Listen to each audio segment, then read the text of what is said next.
23వ వాక్యం. మరియు ఆయన అందరితో ఇట్లనెను, ఎవడైనను నన్ను వెంబడింప కోరిన ఎడల తన్ను తాను ఉపేక్షించుకొని ప్రతిదినము తన సిలువను ఎత్తుకొని నన్ను వెంబడింపవలెను. ప్రతిదినము తన సిలువను ఎత్తుకోవాలి. అనుదినము ప్రతిదినము తన సిలువను ఎత్తుకొని నన్ను వెంబడించాలి. ఇక్కడ మనం ప్రతిదినము అనుదినము చేయవలసిన కొన్ని కార్యక్రమాలు చెప్తాను, జాగ్రత్తగా వినాలి మీరు. మనము ఎప్పుడో రక్షించబడ్డాం, చాలా కాలం క్రితం రక్షించబడ్డాం, లేదా కొత్తగా రక్షించబడ్డాం. అయితే రక్షించబడిన మనము అనుదినము మనం ఏం చేయాలంటే ఆయన సిలువను ఎత్తుకొని ఆయనను వెంబడించాలంట. అనుదినము ఆయనను వెంబడించడం. ఎలా వెంబడించాలి? ఇక్కడ నేను ఒక మాట చెప్తాను. ఇప్పుడు మీలో ఎవరిని అడిగినా నేనేమంటానంటే, అయ్యా నేను యేసయ్యను వెంబడిస్తున్నాను, నేను ఆయనను ఫాలో అవుతున్నాను, ఆయన అడుగుజాడల్ని నేర్చుకుంటున్నాను, ఆయన అడుగుజాడల్లో వెళుతున్నాను అని చెప్తారు. అయితే ఎలా వెంబడిస్తున్నాము ఆయన్ని? నేను కూడా చెప్తాను, నేను ఇన్ని సంవత్సరాలు సేవ చేస్తున్నాను, అన్ని సంవత్సరాలు సేవ చేస్తున్నాను, నేను ఇట్లాగా నేను చెప్తాను. అయితే ఎలా ఆయన వెంబడిస్తున్నాము అనే ప్రశ్నకి ఇదిగో ఈ వాక్యం సెలవిస్తుంది. మనము అనుదినము మన సిలువను ఎత్తుకొని ఆయనను వెంబడించాలట.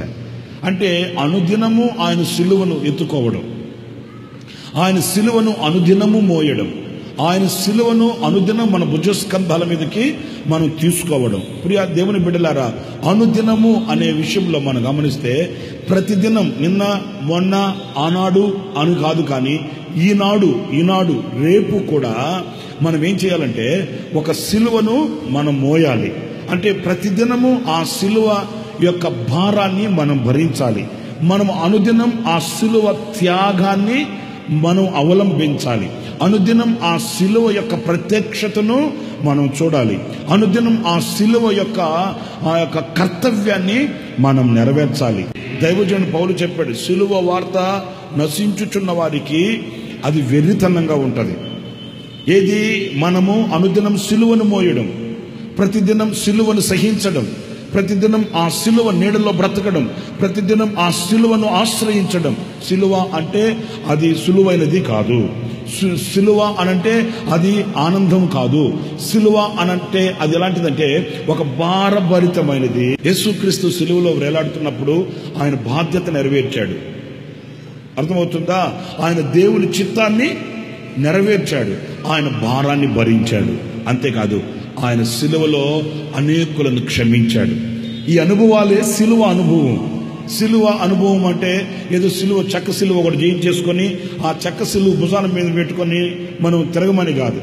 నీవు అనేకులను క్షమించడం, నీవు తండ్రి చిత్తాన్ని నెరవేర్చడం, నీవు నీ భుజస్కంధాల మీద ఉన్న బాధ్యతను నెరవేర్చడం, నీవు దేవుని చిత్తాన్ని నెరవేర్చడం, సిలువను మోయడం.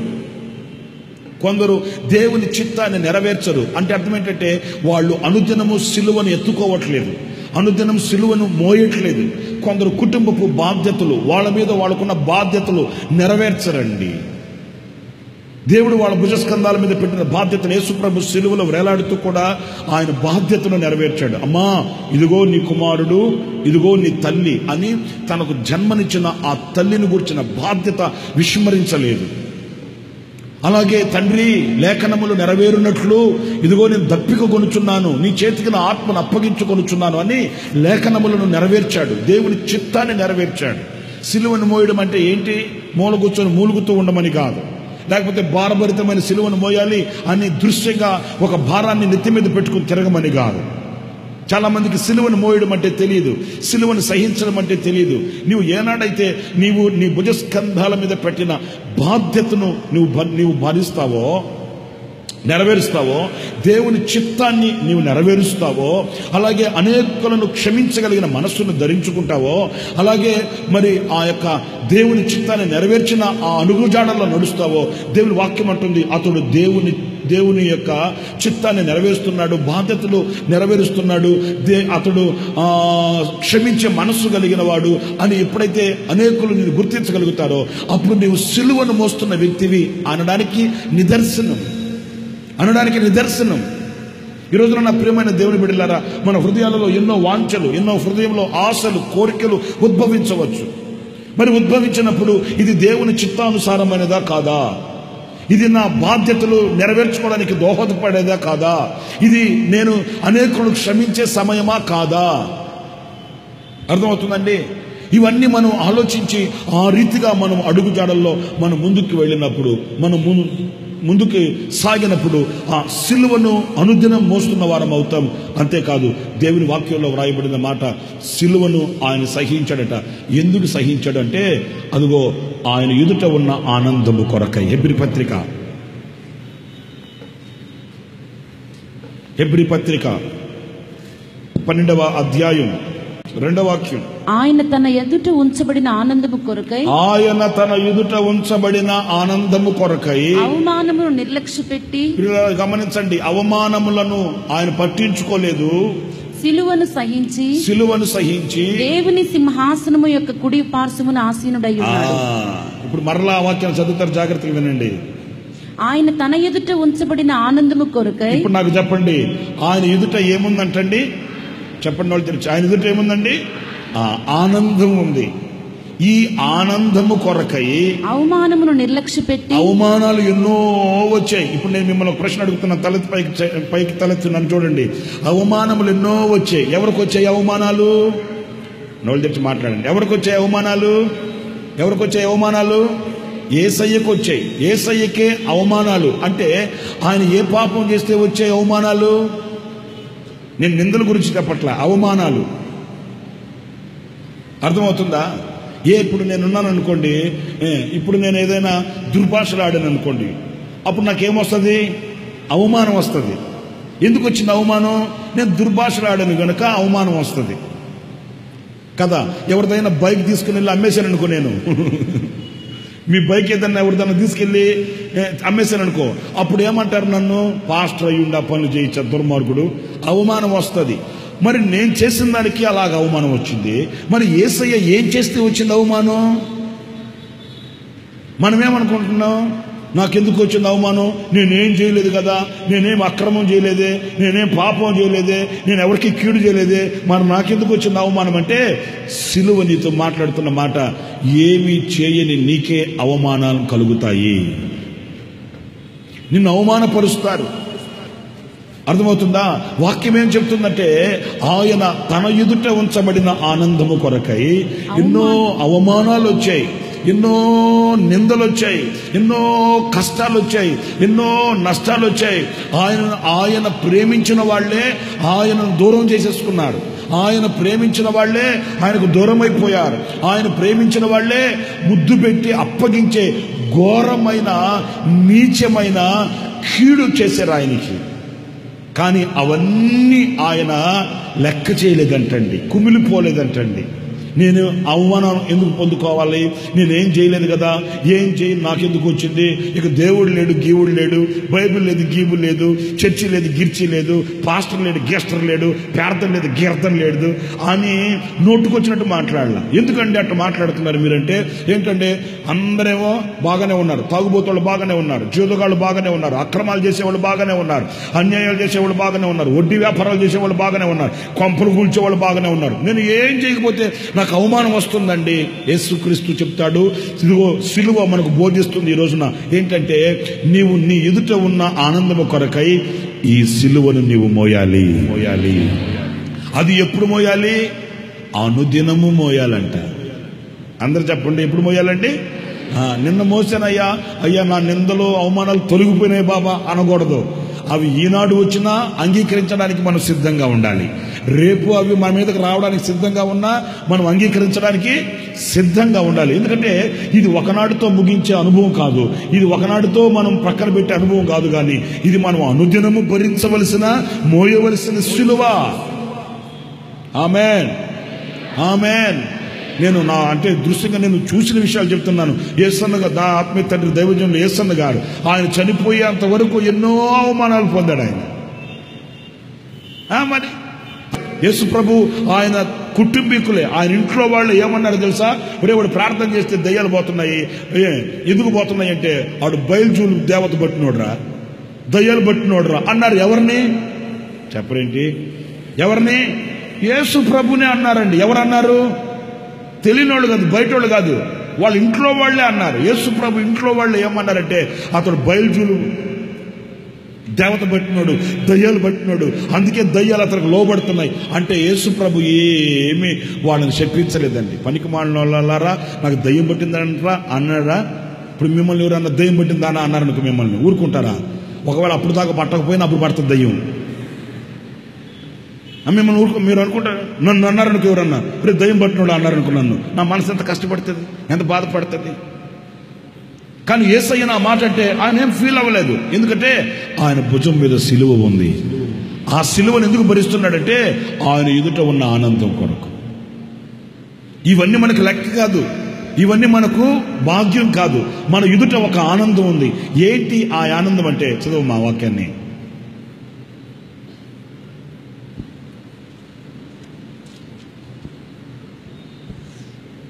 ఆయన తన ఎదుట ఉంచబడిన ఆనందము కొరకై అవమానమును నిర్లక్ష్య పెట్టి సిలువను సహించి దేవుని ఆనందం, దేవుని సింహాసనము యొక్క కుడి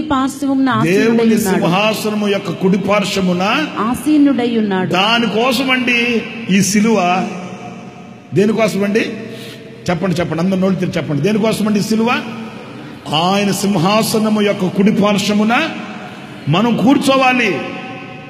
యేసు ప్రభు ఇవన్నీ జయించుకుని వెళ్ళిపోయి అక్కడ కూర్చొని అంటున్నాడు, రే రండ్రా, మీలో ఎవరైనా ఈ సిలువను మోసి ఈ జయించేవాడు ఎవడో రండి, నేను జయించిన తండ్రి కుడిపార్శ్వం ముందు కూర్చొని ఉన్న ప్రకారం మీలో ఎవడైనా గనక ఈ సిలువను అనుదినము మోసి అవమానములను నిర్లక్ష్యపరిచి నిందల్ని అవమానాన్ని లెక్క చేయకుండా అనుదినము సిలువను మోసి బాధ్యతలు నెరవేర్చి దేవుని చిత్తాన్ని నెరవేర్చి, అర్థమవుతుందా, బాధ్యతల్ని విస్మరించకుండా నెరవేర్చడం మీలో ఎవరైనా ఉంటే రండి, నేను ఎలా కూర్చొని ఉన్నానో మిమ్మల్ని కూడా అలాగ కూర్చొని పెడతాను అన్నాడు. చప్పట్లు కొట్టండి గట్టిగా. Praise the lord, praise the lord, praise the lord, praise the lord అన్నప్పుడు మనం ఏం చేయాలి? అనుదినము మన సిలువను మనం ఏం చేయాలండి? మోయాలి, మోయాలి, మోయాలి, మోయాలి, మోయాలి.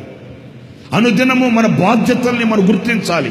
అనుదినము దేవుని చిత్తాన్ని మనం చేయాలి. అనుదినము మనం అనేకులకు ఆశ్రయముగా అనేకులను క్షమించి హక్కును చేర్చుకోగలగాలి. నా ప్రియమైన దేవుని బిడలారా, మనము భరించాలి ఆ సిలువని అనుదినము. ఇది మన భుజముల మీద ఉండవలసిన ఒక కర్తవ్యం.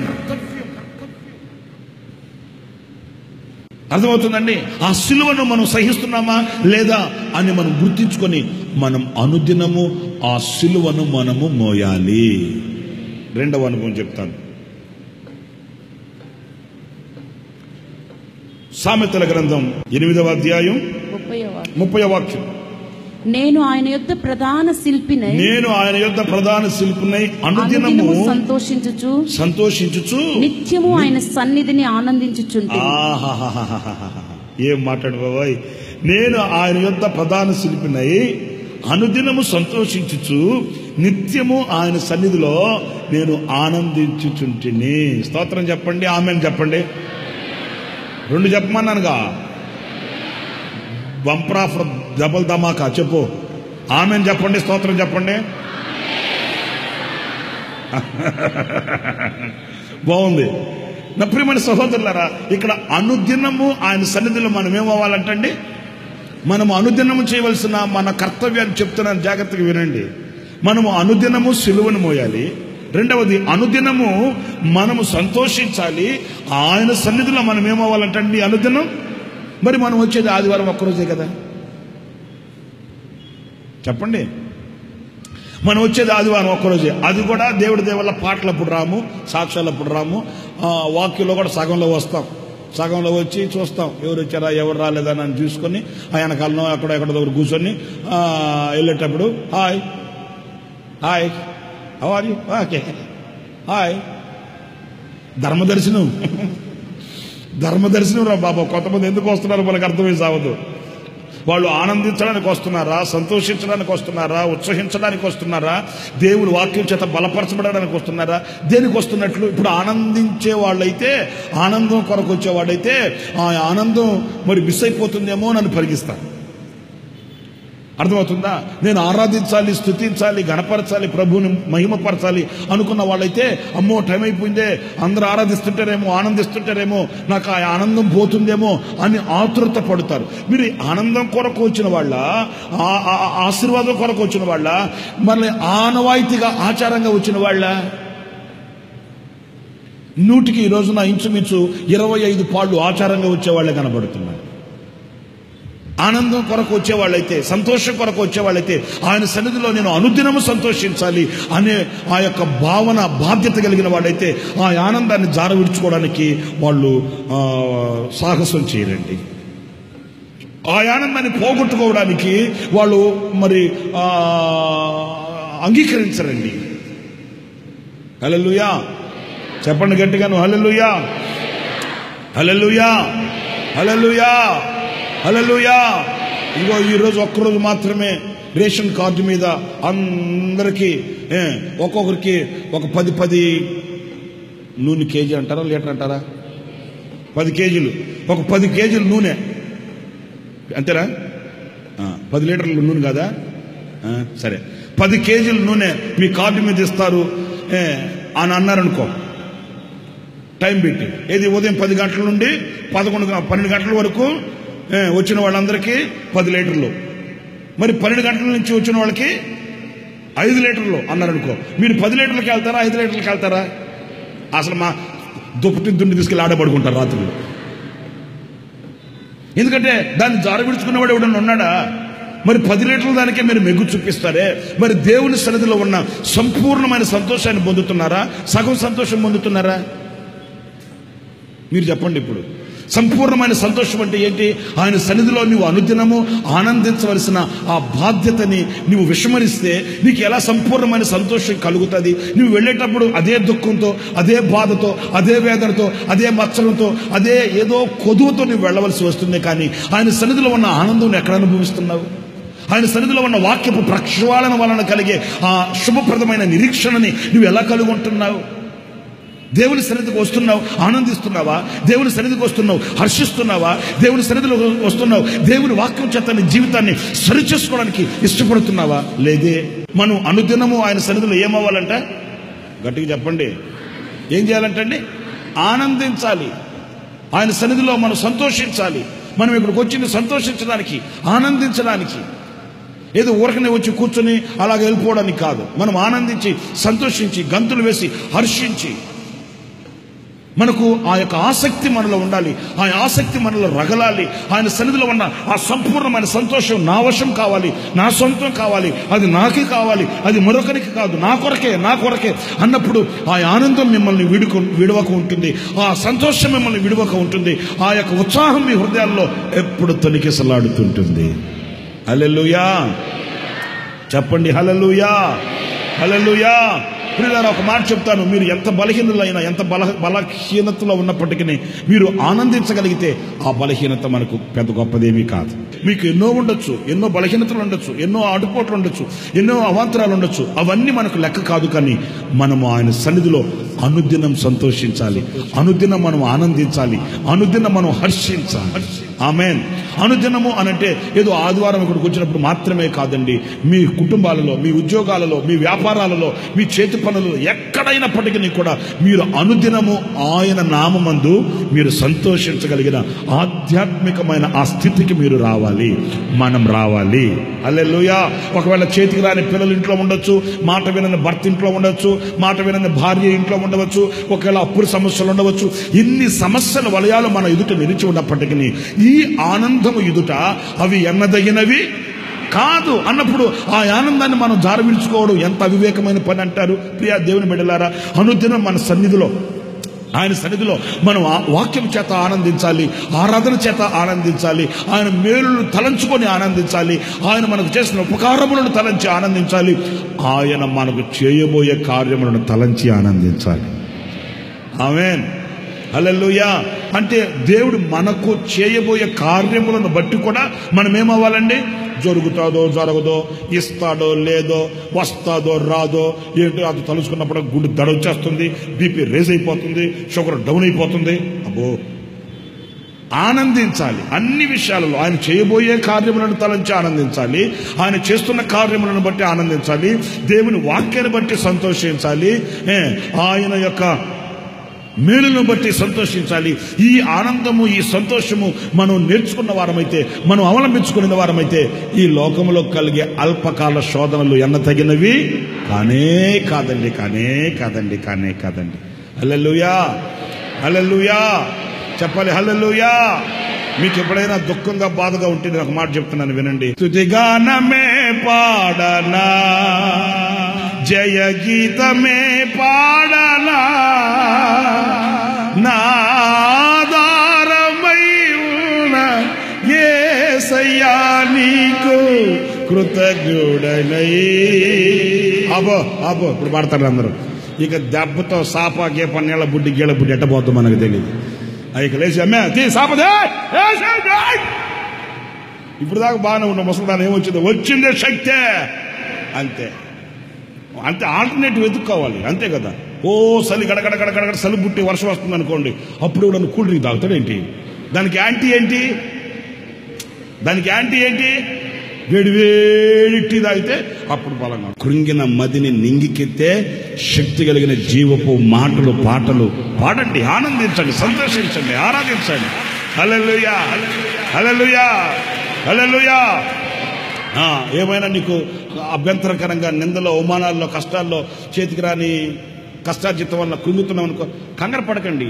ఆకాశ పక్షులు పోషించే దేవుడు నా పక్షాన్ని అన్నాడని ఆనందించండి. వాక్యం అంటుంది, అనుదినము ఆయనలో మనం ఏమవ్వాలంటండి? సంతోషించాలట. అనుదినము ఆయన సన్నిధిలో మనం ఏం చేయాలండి? సంతోషించాలి. అనుదినం సంతోషించాలి. సోమవారం సంతోషించాలి, మంగళవారం సంతోషించాలి. మంగళవారం తర్వాత ఏంటి? ఇంకా ఇంకా ఇంకా ఇంకా ఇంకా మళ్ళా రెడ్డి వచ్చే మొదలెత్తు. ఇక ఆనందం అనేది మన దగ్గర నుంచి తొలగిపోకూడదు. అలాంటి ఆనందము చేత ప్రభు మిమ్మల్ని నింపునుగాక. చెప్పాలి హల్లెలూయా, హల్లెలూయా, హల్లెలూయా. పిల్లరా చూడండి, వాళ్ళంతా గడగడగడ వణికిపోతూ భయభ్రాంతులై విభ్రాంతులై తలుపులే చేసుకొని వాళ్ళు వణికిపోతున్నారు. ఏమంటే యేసు ప్రభుని చంపేశారు, మరి ఆయన సమాధి చేసేశారు. పచ్చడి చెట్టుగా ఆ గతి పడితే మన గతి ఏంటి? రేపు సమాజంలోకి వెళ్తే మనం ఊరకని ఉన్నిస్తారా? మనల్ని బతకనిస్తారా? మన సంగతి ఏంటి? అనవసరంగా పొలాలు విడిచిపెట్టి వచ్చాం, మనం అనవసరంగా ఉద్యోగాలు విడిచిపెట్టి వచ్చాం, అనవసరంగా వ్యాపారాలు విడిచిపెట్టి వచ్చాం. కంగారు పడిపోతుంటే వాళ్ళ హృదయాలలో ఉన్న కలవరాన్ని చూశాడు నా దేవుడు. ఏం చూశాడండి? ఏం చూశాడంటే, పనికి మానిన వాళ్ళలారా, నన్ను చంపేస్తుంటే ఏ ఒక్కరు కూడా నా దగ్గరికి రాలేదర్రా. మీరు దూర దూరాన ఉన్నారా? మీరు ఇప్పుడు కంగారు పడిపోతుంటే, నలిగిపోతుంటే, కుమిలిపోతుంటే, పడిపోయి అధైర్య పడిపోతుంటే నేను ఇప్పుడు మిమ్మల్ని దగ్గరకు వచ్చి ఆదరిస్తారంటారా? మిమ్మల్ని అందరినీ డిస్మిస్ చేసేస్తున్నాను, మిమ్మల్ని కొత్త బ్యాచ్ని ఏర్పాటు చేసుకుంటా అన్నాడు యేసు ప్రభు. ఏమన్నా చెప్పండి? పనికిమానంలో నన్ను అంతలా దెబ్బలు కొట్టి, నిందలు పెట్టి, అవమానాలు పెట్టి, నన్ను సిలువలో వేలాడదీసి నా పక్కలో బల్లెప్పు పోటుతో పొడిచి నన్ను చిత్రహింసలు చేస్తుంటే మీరు దాక్కుని తిరుగుతారంటారు. దుర్మార్గులారా, ఏ ఒక్కడు నీతిమంతుడు లేడరా, ఏ ఒక్కడు పరిశుద్ధుడు లేడరా. మిమ్మల్ని అనవసరంగా 5 రొట్టెలు 2 చిన్న చేపలు తుంచి పంచి పెడుతుంటే పేకల కన్నా తింటే మరలా మిగిలిన గంపలు నెత్తి మీద పెట్టి ఊరేగించారా, మిమ్మల్ని ఊరిపినారా మీరు తిని దుర్మార్గులారా. ఒక్కడు కూడా నాకు కొత్త బ్యాచ్ని ఏర్పాటు చేసుకుంటా అని అన్నాడు యేసు ప్రభు. ఏమైనా వాళ్ళు కృంగిపోయి పడిపోయి చెడిపోయి అయ్యో అధైర్యపడిపోయి ఉంటే దేవుడు వాళ్ళ మధ్యలోకి వచ్చి వేసిన తలుపులు వేసి ఉండగానే ఆయన వాళ్ళ మధ్యలో ప్రత్యక్షమయ్యాడు. వాక్యంలో రాయబడి ఉంది, వారు ఆయనను చూచి సంతోషించారంటే. హల్లెలూయా. నేను ఒక మాట చెప్తాను, మీ భయాలలో, మీ ఆవేదనలో, మీ యొక్క కష్టాలలో, నష్టాలలో మీరు యేసయ్య వైపుగా నువ్వు చూస్తే ఇప్పుడు ఏం కలుగుతుంది మీకు? చెప్పండి, ఏం కలుగుతుందండి మీకు? నా మాట ఏనండి. మీరు చూడాల్సింది ఎవరి వైపు? ఆయన వైపు చూస్తే ఎలాంటి కష్టాలలో, నష్టాలలో, బాధలలో, ఒంటరితనంలో గడగడలాడిపోయే అనుభవాలలోనైనా ఆయన వైపు చూడగానే ఆ మాట చదువుతారమ్మా. యోహాను సువార్త 20వ అధ్యాయం 20వ వాక్యం. ఆయన అలాగు చెప్పి వారికి తన చేతులను ప్రక్కను చూపగా శిష్యులు ప్రభువును చూచి సంతోషించారు. ఎవరిని చూసి సంతోషించారండి? నాకు నోటి తెరిచి మాట్లాడండి బాబా. ఎవరిని చూసి సంతోషించారండి? ఎవరిని చూసి సంతోషించారంటే మనం చూడవలసింది ఎలాంటి కష్ట పరిస్థితులలో, చిమ్మ చీకటి కెరటాలలో, బడబాగ్ని జ్వాలలలోనైనా యేసు వైపు చూస్తే ఆ క్షణమే నీ బలహీనత తొలగిపోవునుగాక, ఆ క్షణమే నీ అధైర్యం తొలగిపోవునుగాక, ఆ క్షణమే నీ హృదయంలో ఉన్న చికాకంతా తొలగిపోవునుగాక, ఆ క్షణమే నీకున్న ఆవేదన అంతా తొలగిపోవునుగాక, ఆ క్షణమే నీకున్న అనారోగ్యం అంతా తొలగిపోవునుగాక. ఆయన వైపు చూచిన వాడు సంతోషించగలుగుతాడు, ఆనందించగలుగుతాడు. హల్లెలూయా, హల్లెలూయా, హల్లెలూయా, హల్లెలూయా. నేను సాక్షిగా చెప్తున్నానండి. ఒక తల్లి మందిరానికి వచ్చేది, నేను ఒకసారి చెప్పాను కూడా మీతో, అక్కడక్కడ చెప్తుంటాను. ఒక తల్లి మందిరానికి వచ్చేది, ఆమెకి 2 కాళ్ళు లేవండి, చచ్చుబడిపోయాయి. గవర్నమెంట్ వాళ్ళు ఆమెకి ఇట్లా వీల్ చైర్ కాదు, వీల్ చైర్ అంటే అది వేరు, రిక్షా, చేతు తొక్కి రిక్షా ఉంటుంది కదా, అది ఇచ్చారు. మీరు నమ్మండి నా మాట, ఆమె మందిరానికి వస్తుంది, వచ్చి ప్రార్థన చేయించుకుంటుంది, ప్రతిరోజు మందిరానికి వస్తుంది.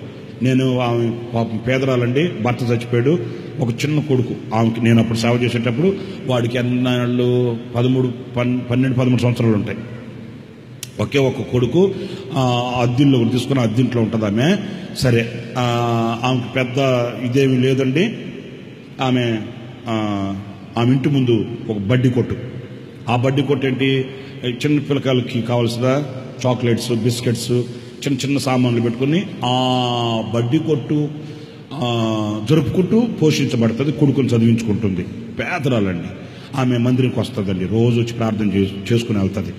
ఆమె రోజు మందిరికి వస్తుంటే అప్పుడు నేను మందిరంలో ఉన్న సిస్టర్స్తో చెప్పాను, అమ్మా వచ్చినప్పుడు ఒకవేళ భోజనం టైంకి వస్తే అంత భోజనం పెట్టండి, ఆమె కొంచెం పరామర్శించండి, పాపం ఎవరు లేరు అట్లా అని. నేను ఎందుకు చెప్పానంటే ఆ మాట, చాలా ప్రార్థన పర్రాలండి. ఎంత యథార్థవంతురాలంటే అంత యథార్థవంతురాలు. ఆ బడ్డీ కొట్లో అమ్మిన దాన్ని, అవునండి, బడ్డీ కొట్లో ఎంత వస్తుందండి, ఆ బడ్డీ కొట్లో అమ్మిన దాన్ని 5 పైసలు కూడా దేవుని సొమ్ము, దేవునిది అన్నట్లుగా 5 పైసలు కూడా కరెక్ట్గా దశంభాగం తీసుకుని వచ్చి ప్రార్థన చేసుకుని చేసిపోద్దండి. మీరు నమ్మరు నేను చెప్పే మాట. దశంభాగం ఇచ్చిన తర్వాత మరలా కానుకిస్తుందండి. అంటే ఆమె ఇచ్చింది అందుకు నేను అని కాదండి, మరి యథార్థ హృదయం కలిగిన వాళ్ళని గుర్తించాలని లేదండి. ఆమె దశంభాగం ఇచ్చి మళ్ళీ కానుకిచ్చి వెళ్తుంది. అప్పుడు నేను చెప్పాను, అమ్మ ఆమె వచ్చినప్పుడు ఒకవేళ భోజనం టైంకి వస్తే అంత భోజనం పెట్టండి అట్లా అని. మీకు ఆశ్చర్యమైన సంగతి చెప్తాను, నా కళ్ళతో నేను చూశాను. నేను అనేక సార్లు ఆమెను తలంచుకుని ప్రార్థన చేశానండి. ఆమె భోజనం చేసి ఏం చేస్తుందో తెలుసండి, తిన్నగా వెళ్ళదండి. మందిరికి వస్తే మన సిస్టర్ కొంచెం అంత భోజనం పెట్టేవాళ్ళు, ఆమెకి పెడితే భోజనం చేసి వెళ్ళదండి. ఏం చేస్తుందో తెలుసా, భోజనం చేసి మందిరంలోకి వెళ్ళి, మీ హృదయం తొలిచివేస్తుంది ఆమె సంగతి చెప్తే. మందిరంలోకి వెళ్ళి ఆ మూలని ఎక్కడన్నా పరక్కట్టు ఒకటి ఉంటే, పురులరా ఇది ఇంత మందిరం, అంత కాదు కానీ ఇది ఇంత మందిరం ఉంటుందండి, అది ఇంత మందిరం ఇంతే, ఆ పక్కది కాదు ఈ మందిరం.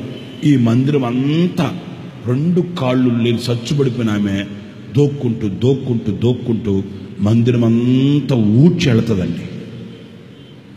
నేను 1-2 సార్లు ఆమె ఊడుస్తున్న అంతలో నేను ఎక్కడి నుంచి బయట నుంచి వచ్చి చూస్తే పరకట్ట పెట్టి మౌనం ఉంటుంది.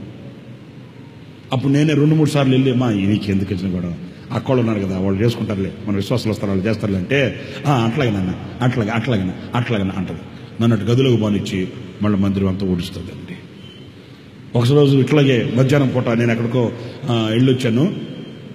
రాజదూత్ బండి ఒకటి ఉండేది, నాకు ఇచ్చాడన్న. రాజదూత్ పెద్ద సౌండ్ వస్తుంది, డబ్బ డబ్బ డబ్బ డబ్బ డబ్బ డబ్బ డబ్బ.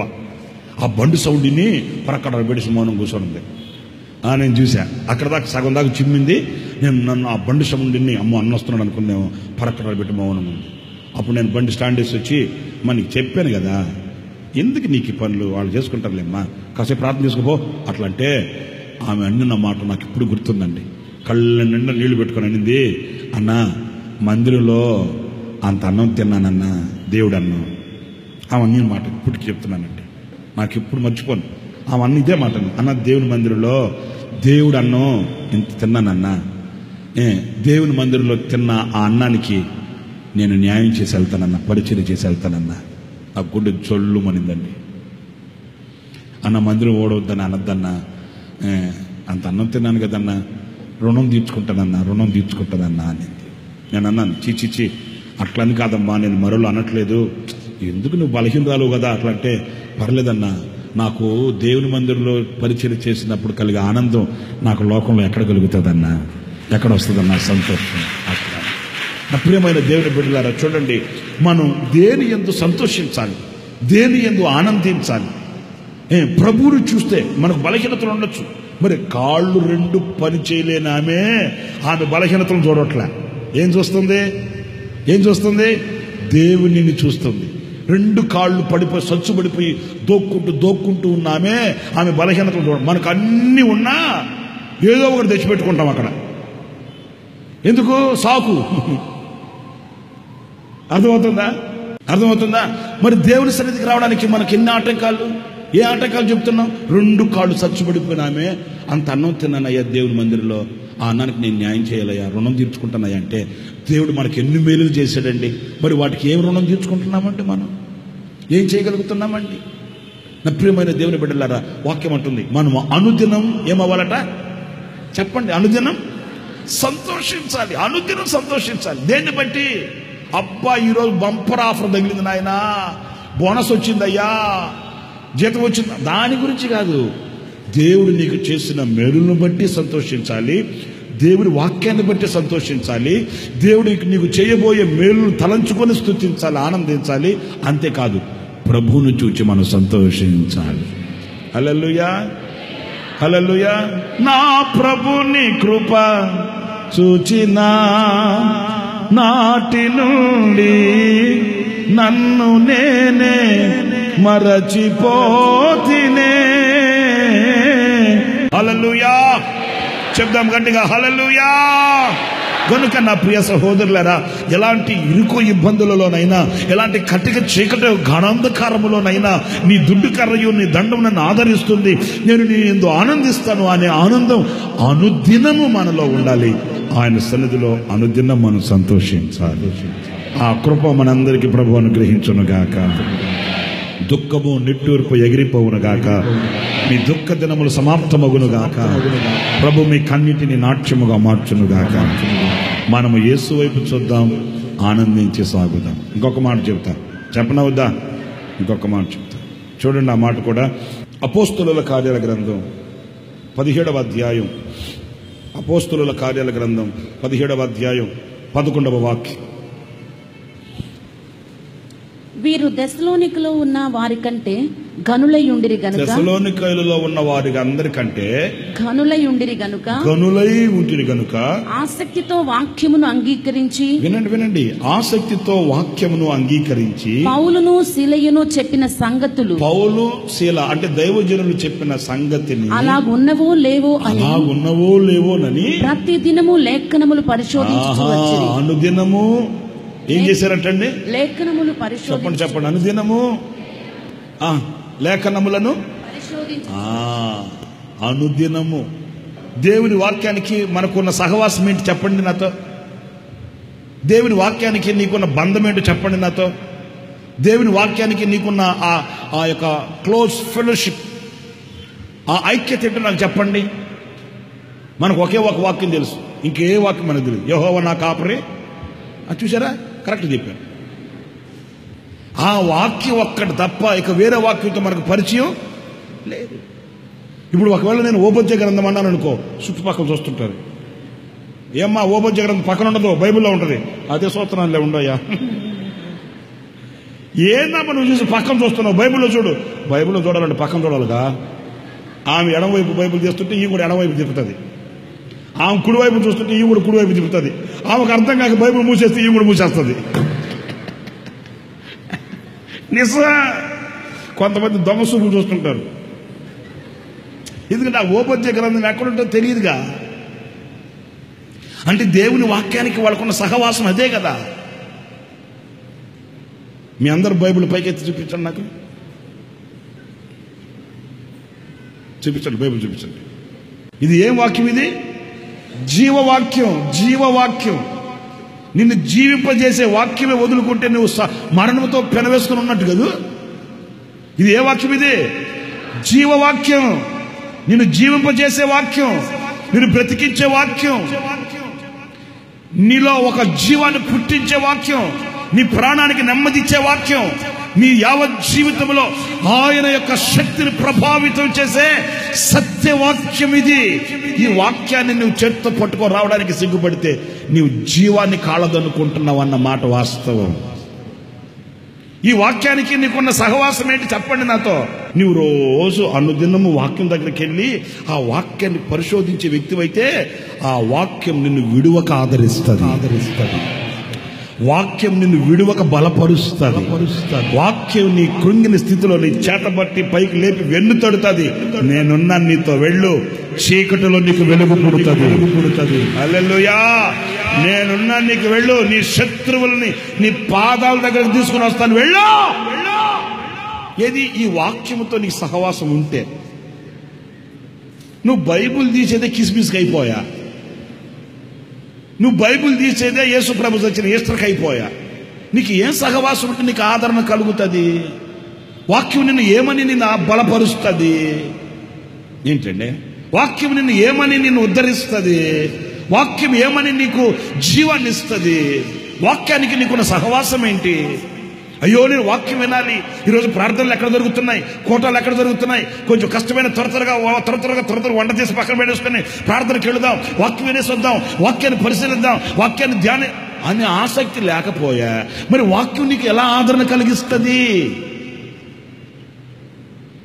వాక్యానికి నీకున్న ఆ సహవాసం ఎక్కడా? ఆ బంధం ఎక్కడా? ఏంటండి వాక్యాన్ని నువ్వు ఎలా వింటున్నావు? వాక్యాన్ని ఎలా చేరువ చేసుకుంటున్నావు? దైవ సేవకుని నోట వచ్చే మాటని ఎలా రిసీవ్ చేసుకుంటున్నావు? దైవ సేవకుని నోట వచ్చే ఆ మాట నీ హృదయంలోకి ఎలా వెళుతుంది? విమర్శనాత్మకంగా వెళుతుందా, లేకపోతే నిన్ను సరిచేసే అగ్నిలాగా వెళుతుందా? నీ హృదయంలోకి వెళ్ళే వాక్యం దైవ సేవకుల మీద విమర్శనాత్మకంగా నీ హృదయంలోకి వెళుతుందా, లేకపోతే నిన్ను శుద్ధి చేసే శక్తి కలిగిన వాక్యములాగా వెళుతుందా? కొందరు హృదయాల్లోకి వాక్యం ఎలా వెళుతుందో తెలుసా? విమర్శనాత్మకంగా. ఏంటంటే ఈయన చెప్పేది, ఏంటంటే ఈయనకి మనం లోబడేది ఏంటంట, అందరు ఎట్లాగా ఉన్నారా, అందరు సంగం చూసుకోమను, మా సంగం. విమర్శనాత్మకంగా వెళుతుంది కొందరు హృదయంలోకి. కొందరు హృదయంలోకి అలా కాదు, అది శుద్ధి చేసే అగ్నిలాగా వెళుతుంది, బలపరిచే ఆహారం లాగా వెళుతుంది. వాళ్ళని లేవనెత్తే బలము కలిగిన శక్తి కలిగిన ఆహారం లాగా వెళుతుంది. ఆ స్థితిలో నుంచి వాళ్ళు లేచి నిలబడుతారు. మరి ఈ రోజున వాక్యాన్ని పరిశోధిస్తున్నావా? వాక్యాన్ని వీక్షిస్తున్నావా? వాక్యానికి చేరువవుతున్నావా? వాక్యాన్ని ప్రేమిస్తున్నావా? వాక్యంతో స్నేహం చేస్తున్నావా? వాక్యాన్ని చదవగలుగుతున్నావా? వాక్యాన్ని హృదయంలో దాచుకోగలుగుతున్నావా? ఆ వాక్యము చేత నీ బ్రతుకుని బ్రతకగలుగుతున్నామా? నీవు అనుదినము వాక్యాన్ని ఏం చేయాలట? పరిశోధించాలి. నన్ను గూర్చి వాక్యం ఏమని రాస్తుంది? నా నడకను గూర్చి వాక్యం ఏమని రాస్తుంది? నా మాటను బట్టి వాక్యం ఏం రాస్తుంది? నా ఆలోచనను బట్టి వాక్యం ఏం రాస్తుంది? నా సంపూర్ణతని గూర్చి ఏమని రాసు? పరిశోధించాలి వాక్యాన్ని. 3 విషయాలు మీతో చెప్పా. ఒకటి, అనుదినము మనము సిలువను మోయాలి, అనుదినము మనము సంతోషించాలి, అనుదినము మన వాక్యాన్ని పరిశోధించాలి. అందరూ మోకరించండి, ప్రార్థన చేసుకుందాం.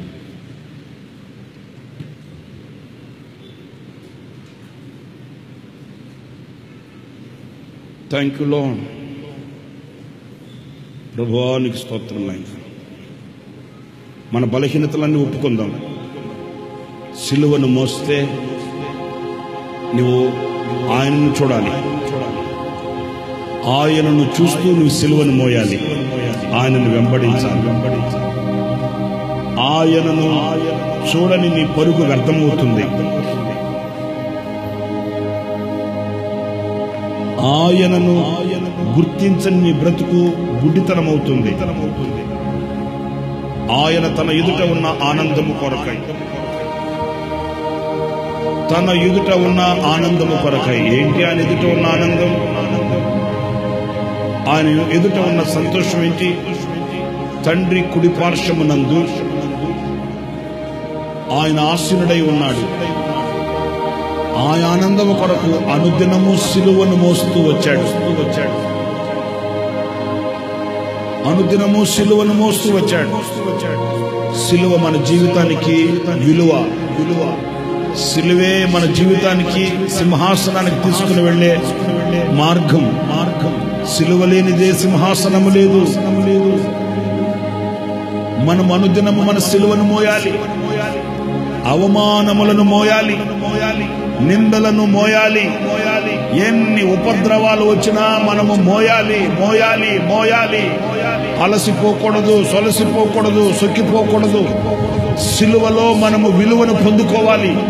మన ఎదుట ఉన్న ఆనందము కొరకై.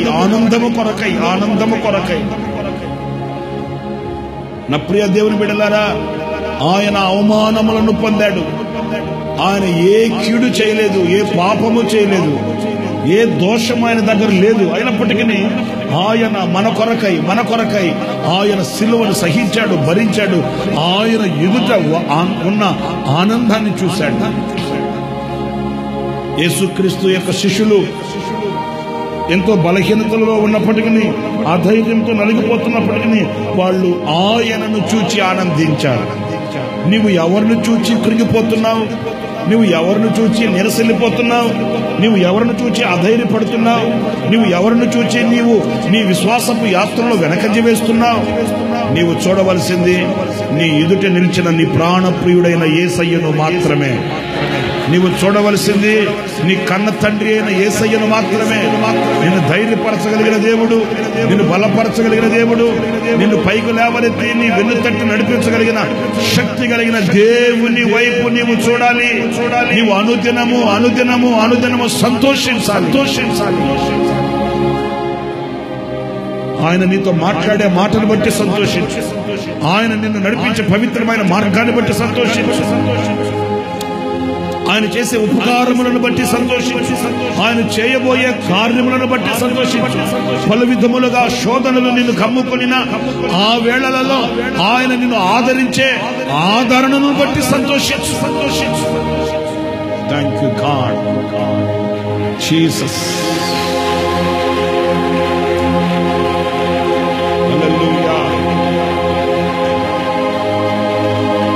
వారు దేవుని వాక్యమును బట్టి అనుదినము పరిశోధించారట. ఒక్కసారి మీరు పరీక్ష చేసుకోండి. దేవుని వాక్యానికి నీ హృదయంలో ఎంతవరకు స్థానం ఉంది? దేవుని వాక్యాన్ని నువ్వు ఎలా ఆస్వాదిస్తున్నావు? దేవుని వాక్యానికి నీ హృదయంలో ఎంత విలువ ఉంది? దేవుని వాక్యానికి నీకు ఉన్న సహవాసం ఎలాంటిది? అనుదినం నువ్వు దేవుని వాక్యం దగ్గరికి వెళుతున్నావా? అనుదినం దేవుని వాక్యం దగ్గరికి వెళ్ళి నిన్ను నువ్వు సరిచేసుకోగలుగుతున్నావా? అనుదినం దేవుని వాక్యాన్ని హృదయంలో చేర్చుకుని పరిశుద్ధపరచబడగలుగుతున్నావా? దేవుని వాక్యం నిన్ను అనుదినం ఆదరించాలని ఆశపడుతుంది, కానీ ఆ ఆదరణకు నీవే దూరం అవుతున్నావు. అనుదినం దేవుని వాక్యం నిన్ను ఆశీర్వదించాలని కోరుతుంది, కానీ ఆ ఆశీర్వాదానికి నీవే దూరం అవుతున్నావు. అనుదినం దేవుని వాక్యం నీ ముఖమును మెరిసేటట్లు దేవుని ప్రత్యక్షతతో నింపాలని, ఆయన మహిమతో నిన్ను నింపాలని, ఆయన తేజస్సుతో నిన్ను నింపాలని, ఆయన కటాక్షంతో నిన్ను నింపాలని దేవుని వాక్యం ఇష్టపడుతుంది. కానీ ఆ వాక్యం దగ్గరికి నీవే వెళ్ళలేకపోతున్నావు.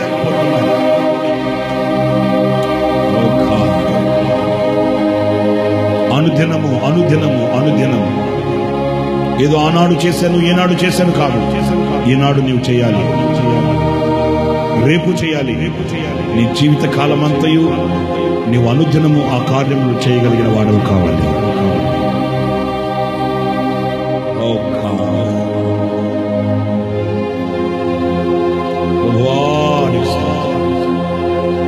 మా అడుగులు సరిచేయండి, స్థిరపరచండి.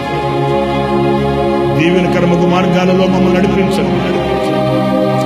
మా సిలువను మేము మోయినట్లుగా సహాయం చేయాలి. నిన్ను చూచి ఆనందించినట్లుగా సహాయం చేయాలి. లేఖనముల ద్వారా మేము నడిపించబడినట్లుగా సహాయం చేయాలి. శ్రేష్టమగు నీ స్వాస్థ్యము కొరకై మేఘమందు రానై ఉన్న ఆ గడియ ఎప్పుడో ఎవనికి తెలుసు? అంతం వరకును భద్రపరచు ఆ గడియ ఎప్పుడో ఎవనికి తెలుసు? అంతం వరకు మగుని స్వాస్థ్యము కొరకై మేఘమందు వానై ఉన్న శ్రేష్ఠ మగుని స్వాస్థ్యము కొరకై మేఘమందు వానై ఉన్న ఆదరియయదు ఎవరికి తెలుసు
నిట్టూర్పు ఎగిరిపోవునుగాక.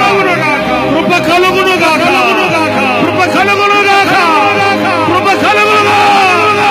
కృప కలుగునుగాక.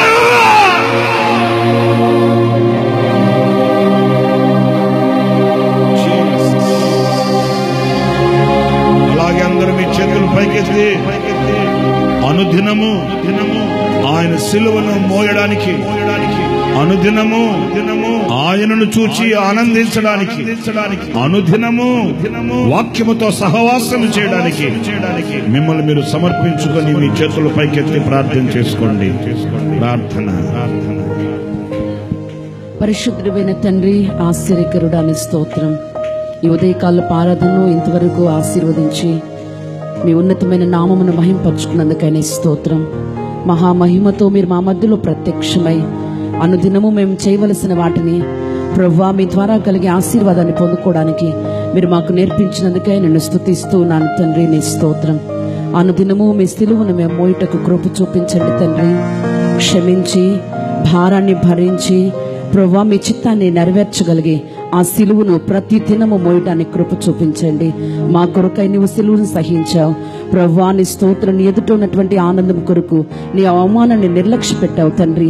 మేము కూడా అవమానాలని, నిందలని, శ్రమలని ప్రభువా వీటన్నిటిని నిర్లక్ష్య పెట్టి తండ్రి నీ స్తోత్రం నీ సన్నిధిలో ప్రతిదినము సిలువను మోస్తూ ఈ ఆత్మీయాత్రల ముందు కొనసాగుటకు మీరు సహాయము చేయమని ప్రార్థిస్తున్నాను. ప్రతి దినము నీ అందు సంతోషించుటకు మీరు సహాయం చేయండి. నిత్యము మీ సన్నిధిలో ఆనందించగలిగే కృప దయచేయండి నాయనా. నీ శ్రమలను చూచి దుఃఖపడక, మనుషుల వైపు చూచి ప్రభా తండ్రి కృంగిపోక తండ్రి నీ వైపు చూస్తూ సంతోషించడానికి మీరు సహాయము చేయండి. మీలో ఉన్న ఆనందాన్ని అనుభవించుటకు మీరు సహాయము చేయమని ప్రార్థిస్తున్నాను. మీ సన్నిధిలో ఉన్న నిత్య ఆనందాన్ని అనుభవించుటకు మీరు కృప చూపించమని ప్రార్థిస్తున్నాను. నిత్యము మీ సన్నిధిలో హర్షించగలిగే కృప దయచేయమని ప్రార్థిస్తున్నాను. నీ సన్నిధిలో మీరు చేసిన మేలును తలంచి కృతజ్ఞత భావముతో ప్రహర్షించగలిగినట్లుగా అటు ఉన్నతమైన భాగ్యమును, ధన్యతను ఒక్కొక్కరికి మీరు అనుగ్రహించమని ప్రార్థిస్తున్నాను నా తండ్రి. నీకు స్తోత్రం. అనుదినము లేఖనములను పరిశోధించుటకు, వాక్యముతో సహవాసం కలిగి ఉంటకు, వాక్యము ద్వారా ప్రభువా తండ్రి నీతో సహవాసం కలిగి ఉంటకు మీరు సహాయము చేయండి. ఆ వాక్యం మమ్మల్ని బలపరిచేది గనుక, ఆ వాక్యం మమ్మల్ని ప్రభు నడిపించేది గనుక, వాక్యము చేత మేము పరిశుద్ధపరచబడటానికి, వాక్యము చేత మేము సంపూర్ణంగా మార్చబడటానికి, వాక్యము చేత ఆత్మ బలమును పొందుకున్నట్లుగా ఈ దినము నుండి ప్రతి దినము వాక్యాన్ని ధ్యానించి, వాక్యాన్ని ప్రభు పరిశోధించి, వాక్యముతో సహవాసము కలిగి ఉండటానికి అతి కృప ఒక్కొక్కరికి మీరు దయచేయమని ప్రార్థిస్తున్నాను. విని మరుచువారు కాక ఈ వాక్యాన్ని హృదయంలో దాచుకొని ప్రతి దినము చేయవలసినటువంటి కర్తవ్యాన్ని ప్రభు చేయుటకు, దాని ద్వారా కలిగే ఆశీర్వాదం పొందుటకు ఒక్కొక్కరికి మీరు కృప చూపించమని ప్రార్థిస్తున్నాను తండ్రి. చేరువచ్చిన ప్రతి ఒక్కరు మీరు దీవించండి. మీ సన్నిధిలోని మేళ్లు చూసి తృప్తిపరచండి. వారి అక్కర్లు మీరు తీర్చమని ప్రార్థిస్తున్నాను. ఆదరించమని ప్రార్థిస్తున్నాను. ఈ వారమంతయు ప్రభు కృపాక్షేమములు వారితో కూడా ఉండునట్లుగా, ప్రతి దినము మీ సన్నిధి సహాయమును బిడ్డలకు తోడై ఉండునట్లుగా తండ్రి బిడ్డల్ని ఆశీర్వదించి పంపమని ప్రార్థిస్తున్నాను. ఇంతవరకు మీ ఉన్న దాసుని మీరు బలపరిచి సంఘములకు కావలసిన ఉపదేశాన్ని మీరు దయచేశారు. ఇంకా ఉన్నతమైన కృపతో మీరు నింపండి. సంపూర్ణమైన ఆరోగ్యాన్ని అనుగ్రహించండి. బలమైన అభిషేకాన్ని మీరు దయచేయండి. సంపూర్ణమైన మీ చిత్తుల్ని కుమారులు నెరవేర్చండి తండ్రి. వేవేల ప్రజలకు తండ్రిగా అనేక జనములు మీరు ఆకలి సిద్ధపరచగలిగే సాధనముగా మీరు వాడుకోమని ప్రార్థిస్తున్నాను. ఈ పరిచయం ఇంకా విస్తరింపచేయండి. స్తోత్రములు, సమస్త ఘనత, మహిమ, ప్రభావములు మా ద్వారా మీకు మాత్రమే కలుగునట్లుగా ప్రభువాని స్తోత్రములు, మీ ఘనమైన నామములకు మహిమ తెచ్చుకోమని నజరేయుడైన యేసు నామం నడుగుచు నాన్న తండ్రి, ఆమేన్. మన తండ్రి అయిన దేవుని ప్రేమ, కుమారుడైన యేసుక్రీస్తు కృప, పరిశుద్ధాత్మనందలి అన్యోన్యమైన సహవాసం, సన్నిధి సముఖం ఈ ఆరాధనలో పాలు పొందిన ఒక్కొక్కరికి సదాకాలం తోడయుండి నడిపించునుగాక. ఆమేన్. మీ అందరికి వందనాలు.